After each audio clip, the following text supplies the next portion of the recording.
Welcome back to my channel. Previous video में मैंने आप लोगों को एग के कंपोजिशन के बारे में बताया था। मैंने एग का पूरा स्ट्रक्चर बना के उसकी एनाटॉमी पूरा डिस्कस किया था, ठीक है। और इसके साथ साथ मैंने एग प्रोटीन्स के बारे में भी बताया था। तो पिछले वीडियो में मैंने आपको एग एल्ब्यूमिन प्रोटीन के बारे में बताया था, जो कि जिसको हम लोग एग व्हाइट प्रोटीन भी बोलते हैं, ठीक है। और इस वीडियो में मैं आप लोगों को एग योक प्रोटीन के बारे में बताने वाली हूँ। तो जो लोग नए हैं इस चैनल पे, उन लोगों के लिए एक छोटा सा मैसेज है। इस चैनल पे आप लोगों को CUET PG SCQP 12, जिसका जो फूड साइंस और टेक्नोलॉजी का कोर्स है, ठीक है, इसका कोड SCQP 12 है। न्यूट्रिशन का भी सेम ही कोर्स है, उसकी प्रिपरेशन करवाई जाती है, ठीक है। तो पिछले वीडियो का जो लिंक है वो मैंने डिस्क्रिप्शन में डाल दिया है। चलिए फिर स्टार्ट करते हैं आज के वीडियो में योक प्रोटीन से, ठीक है।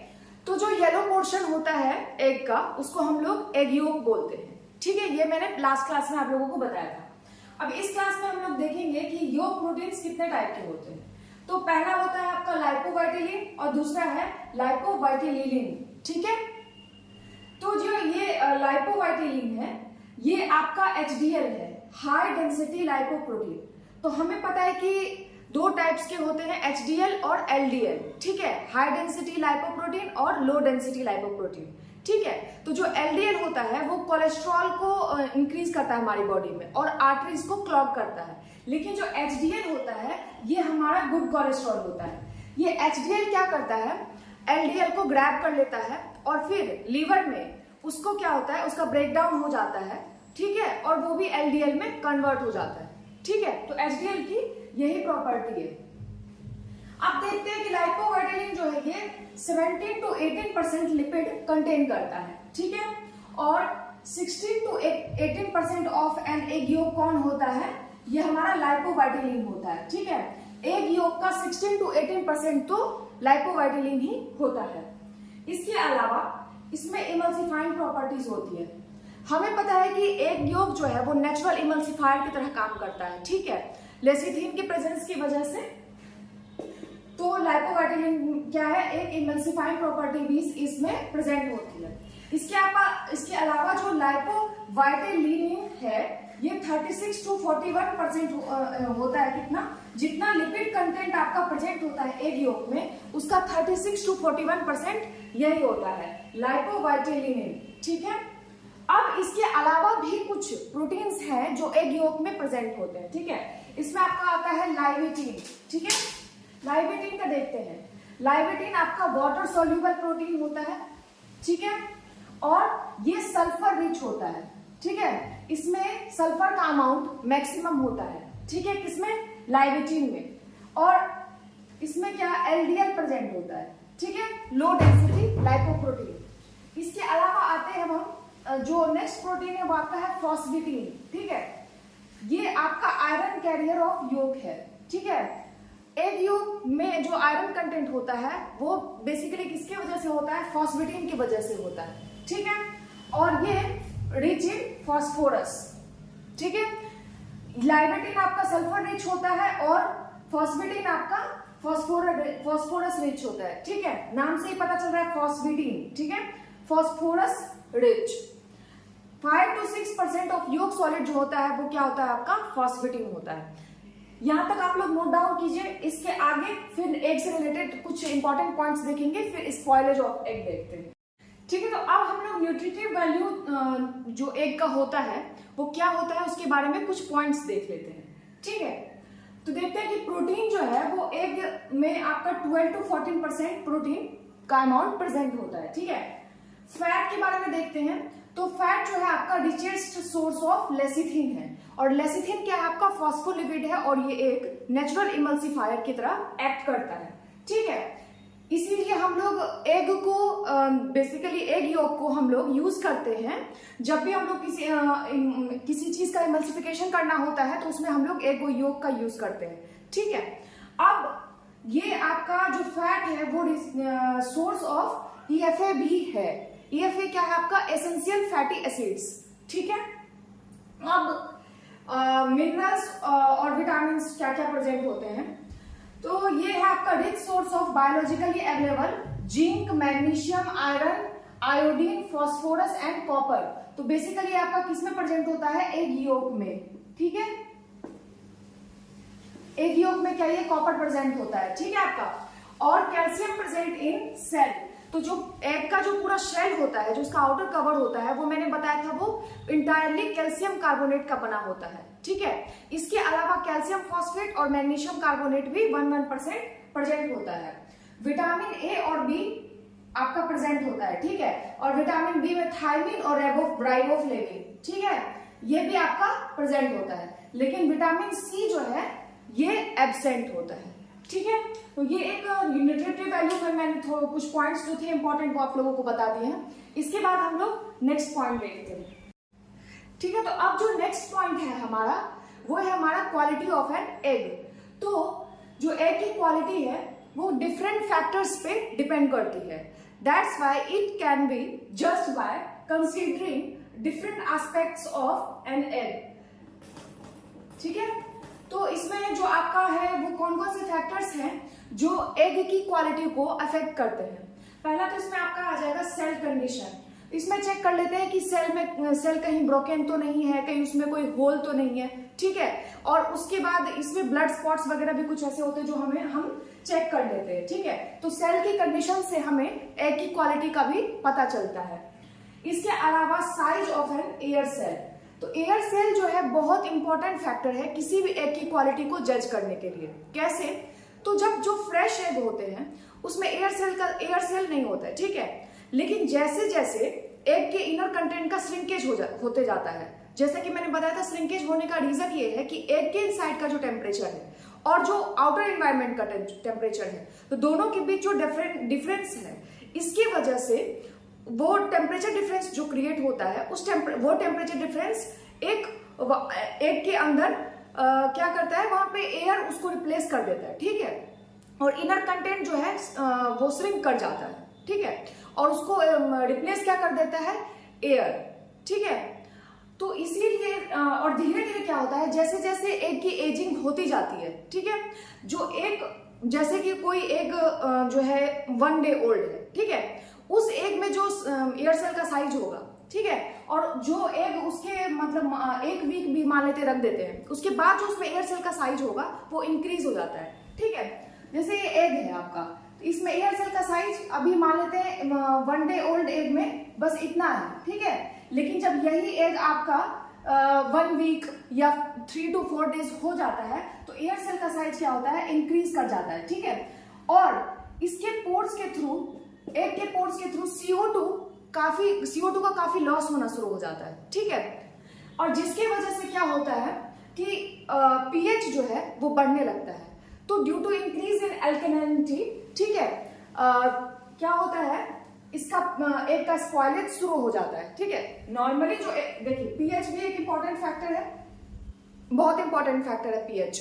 और pH जो है एग का आपका नॉर्मली pH होता है 7.6, लेकिन जब इसके पोर्स के थ्रू CO2 रिलीज होना शुरू हो जाता है तो ये pH बढ़ के 9.7 तक आ जाता है आपका, ठीक है। इसीलिए अगर हमें एग के क्वालिटी का पता करना है तो हम pH भी चेक कर लेते हैं, ठीक है। pH चेक करने से हमें पता चल जाता है कि अल्कलिनिटी बढ़ गई है, इसका मतलब है कि एग का स्पॉइलेज शुरू हो चुका है।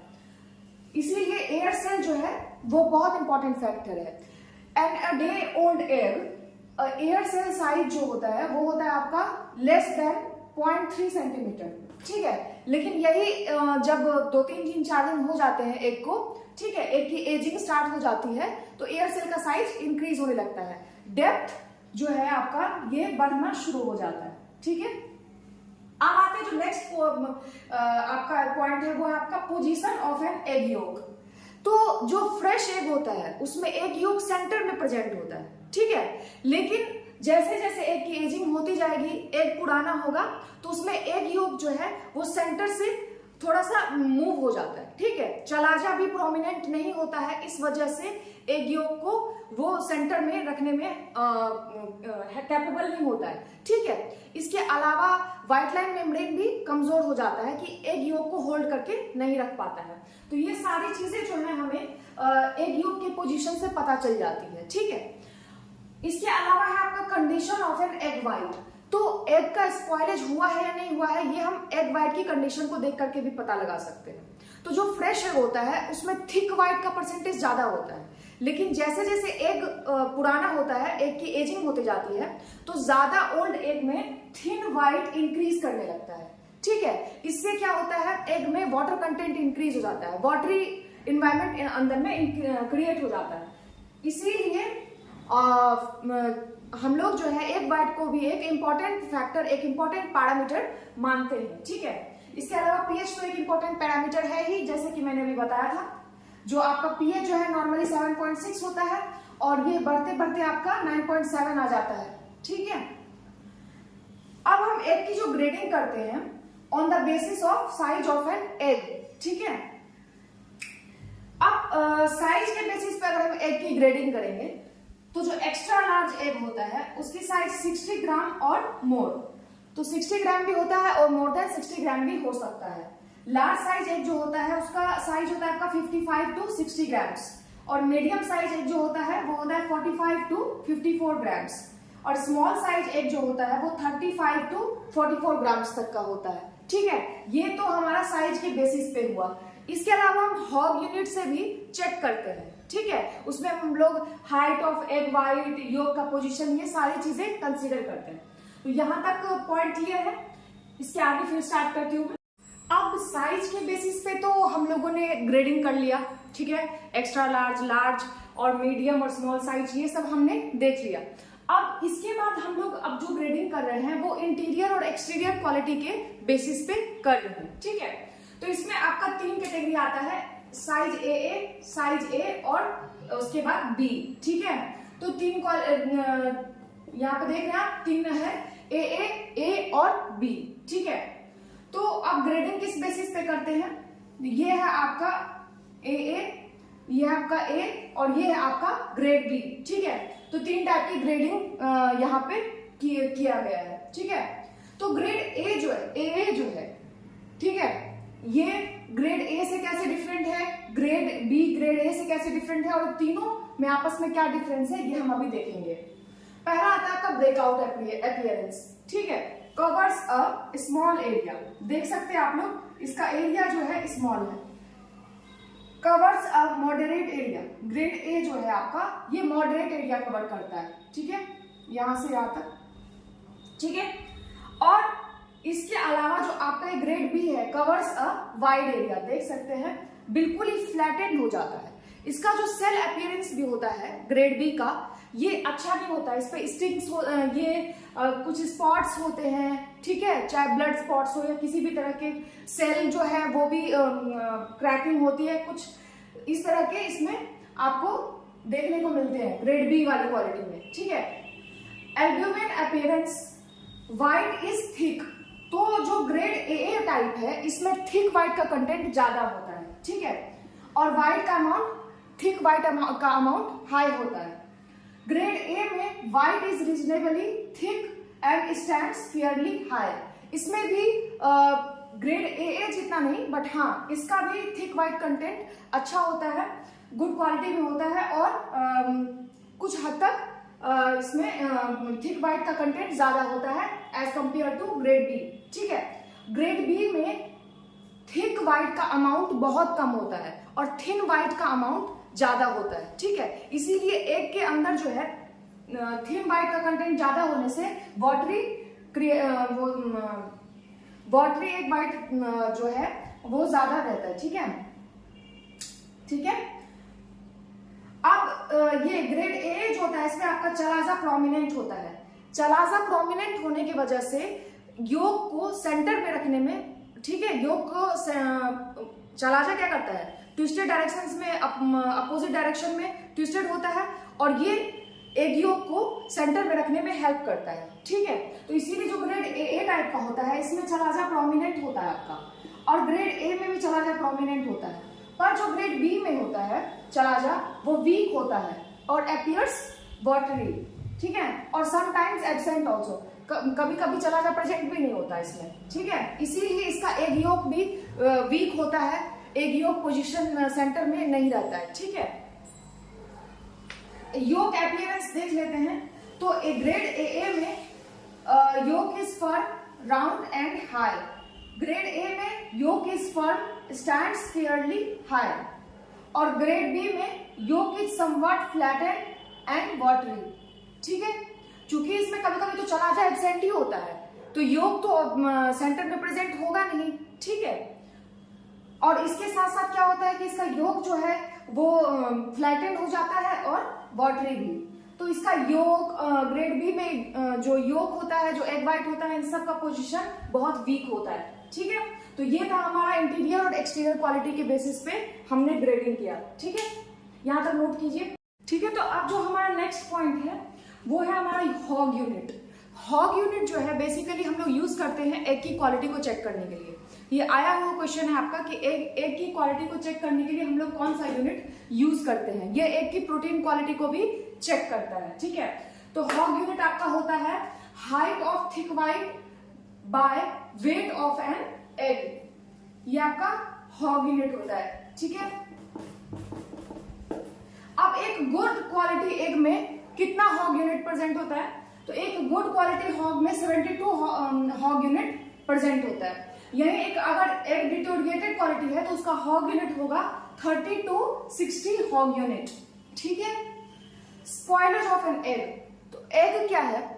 एग का स्पॉइलेज जल्दी होने लगता है क्योंकि एग में जैसे जैसे एजिंग स्टार्ट होती है एग का स्पॉइलेज स्टार्ट हो जाता है. जब अगर हमें एक वीक के लिए स्टोर करना हो तो 16 to 18 डिग्री सेल्सियस टेम्परेचर पे स्टोर कर लेते हैं. 16 to 18 डिग्री सेल्सियस टेम्परेचर ये हमारा आइडियल होता है. ठीक है, लेकिन अगर हमें एक वीक से ज्यादा स्टोर करना है तो 10 to 12 डिग्री सेल्सियस पे हम लोग स्टोर कर लेते हैं. ये एक जनरल आइडिया बताया मैंने आप लोगों को.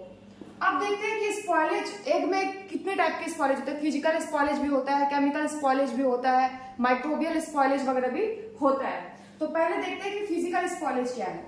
तो फिजिकल स्पॉइलेज यही है आपका कि इसमें जितने भी एग के अंदर जो है वो चेंजेस आते हैं. ठीक है, चाहे वो एयर सेल के साइज इंक्रीज होना हो या व्हाइट लाइन मेम्ब्रेन का ब्रेकेज हो या इसके अलावा चलाजा जो है वो लेस प्रोमिनेंट हो जाता है. ठीक है, क्रैकिंग आ जाती है सेल्स में, ये सारी चीजें. ठीक है, पीएच इंक्रीज हो जाता है. तो ये सब आपका फिजिकल स्पॉइलेज में ही आता है. ठीक है, तो देखते हैं कि फिजिकल स्पॉइलेज में क्या पॉइंट है. Increase in air cell size due to escape of CO2 and moisture. तो जो एग है उसके सरफेस से CO2 और मॉइस्चर के कॉन्टिन्यूअस लॉस की वजह से जो गैप क्रिएट होता है उसको कौन फिल करता है? एयर. इससे क्या होता है? एयर सेल का साइज इंक्रीज हो जाता है. ठीक है, increase in air cell size due to escape of CO2 and moisture from the egg and entry of air. Thinning of egg white due to changes in protein resulting in decreased viscosity and rapid spreading. ठीक है, तो जो जैसे जैसे egg की quality डिटोरिएंट होने लगती है, थिक वाइट की जो थिक वाइट अमाउंट इंक्रीज होने की बजाय डिक्रीज होने लगता है और थिन वाइट जो है वो इंक्रीज कर जाता है. तो क्या होता है? इससे वाटरी स्ट्रक्चर क्रिएट होता है और यही वाटर जो है ये एग वाइट से एग योक तक भी मूव कर जाता है. ठीक है, और ये जो बेसिकली जो एग वाइट का जो डिटोरिएशन है इसका रीजन प्रोटियोलाइसिस भी है. ठीक है, सल्फर सल्फर बॉन्ड जो है यहाँ आपका ब्रेक कर जाता है. ठीक है, प्रोटियोलाइसिस की वजह से. ठीक है, इसीलिए थिन वाइट का अमाउंट इंक्रीज होने लगता है. ठीक है, यही मैंने एक पॉइंट बताया. Entry of water from the white to yolk portion making the yolk less firm. ठीक है, इसके अलावा breakage of white line membrane and chalaza भी कभी कभी एब्सेंट हो जाता है. ठीक है, प्रोमिनेंट नहीं रहता है. इसी वजह से योक भी लेस फर्म होता है और राउंड शेप का नहीं होता है और योक सेंटर पोजीशन में सेंटर में नहीं होता है. ठीक है, यहां तक नोट डाउन कीजिए. ठीक है, तो अब हम लोग देखेंगे फिजिकल स्पॉइलेज के बाद केमिकल स्पॉइलेज. ठीक है, तो जैसा कि मैंने बताया कि एग के सरफेस से CO2 और मॉइस्चर का लॉस होने लगता है. ठीक है, तो efflux of CO2 and moisture change in protein structure due to their breakdown. तो मैंने बताया कि प्रोटियोलाइसिस स्टार्ट हो जाता है जब जैसे ही एग का स्पॉइलेज शुरू होता है और SS बॉन्ड टूटने लगता है. ठीक है, increase in free ammonia content and water soluble in organic phosphorus. इन दोनों का अमाउंट बढ़ने लगता है इनसाइड द एग, ठीक है। फ्री फैटी एसिड्स भी इंक्रीज होता है एग योक में। पीएच इंक्रीजेस ऑफ एग, ठीक है, एग वाइट टू अबाउट 9, तो पीएच जो है 7.6 से 9 तक बढ़ जाता है आपका, ठीक है। Flavour deterioration due to fat and protein changes, ठीक है, ये आपका केमिकल स्पॉइलेज है। इसके बाद माइक्रोबियल स्पॉइलेज देखेंगे, नोट डाउन कीजिए अब, ठीक है। जो नेक्स्ट हमारा स्पॉइलेज आता है वो हमारा है माइक्रोबियल स्पॉइलेज, ठीक है। Occurs due to increased porosity of an egg shell and invasion by bacteria and moulds, ठीक है। CO2 और मॉइस्चर के लॉस की वजह से पोरोसिटी जो है एग सेल की बढ़ जाती है और मोल्ड्स और बैक्टीरिया का जो है इन्वेजन हो जाता है, ठीक है, वो पोर्स के थ्रू एग के इनसाइड आ जाते हैं, ठीक है। साल्मोनेला एसेंटेरेटाइडिस, ठीक है, is the commonest bacteria infecting eggs, ठीक है। इनहिबिशन बाय लाइसोजाइम्स, अब माइक्रोबियल स्पाइलेज को जो है हम लोग लाइसोजाइम्स जो एक जैसे मान लेते कि जैसे कि एग की पोरोसिटी इंक्रीज हुई, ठीक है, बैक्टीरिया और मोल्ड्स अंदर एंटर किए, लेकिन जो एग के अंदर का जो एल्कलाइन एनवायरनमेंट होता है और जो एग वाइट में लाइसोजाइम प्रेजेंट होता है, मैंने बताया था जब मैंने एग प्रोटीन्स बताया था तो मैंने उसमें लाइसोजाइम बताया था। इसमें लाइसोजाइम जो है इसमें एंटी बैक्टीरियल प्रॉपर्टीज होती है और ये जो माइक्रो ऑर्गेनिज्म जो होते हैं, जो हार्मफुल माइक्रो ऑर्गेनिज्म, उसके सेल वॉल को डिस्ट्रक्ट कर देता है, ठीक है। तो इसीलिए माइक्रोबियल स्पॉइलेज को रोकने में लाइसोजाइम बहुत इंपॉर्टेंट है। लाइसोजाइम्स और एल्कलाइन एनवायरनमेंट ये माइक्रोबियल स्पॉइलेज के इन्वेजन में इंपॉर्टेंट रोल प्ले करते हैं। Heating time to eliminate pathogens, अब ये जो पैथोजेंस होते हैं इनको एलिमिनेट करने के लिए इनका मिनिमम हीटिंग टाइम कितना होना चाहिए ये हम एक बार देख लेते हैं। तो पहला जो टाइप है हमारा पैथोजेन का वो है साल्मोनेला टाइफिमिडियम, ठीक है। इसका फ्राइंग टाइम मिनिमम 7 मिनट्स और बॉइलिंग 5 मिनट्स और कोचिंग 4 मिनट्स है, ठीक है। स्टैफिलोकोकस ऑरियस जो है आपका, इसको मिनिमम 12 मिनट्स तक फ्राई करना है और बॉइलिंग टाइम इसका 5 मिनट्स है, ठीक है। तो आज के वीडियो में इतना ही। मैंने आप लोगों को डिफरेंट टाइप के स्पॉइलेज भी कवर करवा दिए हैं। नेक्स्ट वीडियो में जो एग में ग्रीन रिंग फॉर्मेशन होता है उसका कॉज क्या होता है और इसके अलावा एक स्टोरेज करने के लिए कौन कौन से मेथड हम लोग यूज करते हैं, ठीक है, जो एग की स्टोरेज में उसकी क्वालिटी को डिटेरियोरेट होने से रोकता है, ये सब डिस्कस करेंगे। और इसके अलावा जो प्रीवियस ईयर क्वेश्चंस कुछ आए होंगे वो भी डिस्कस कर लेंगे। तो मिलती हूँ फिर एक नेक्स्ट वीडियो में एक नए टॉपिक के साथ।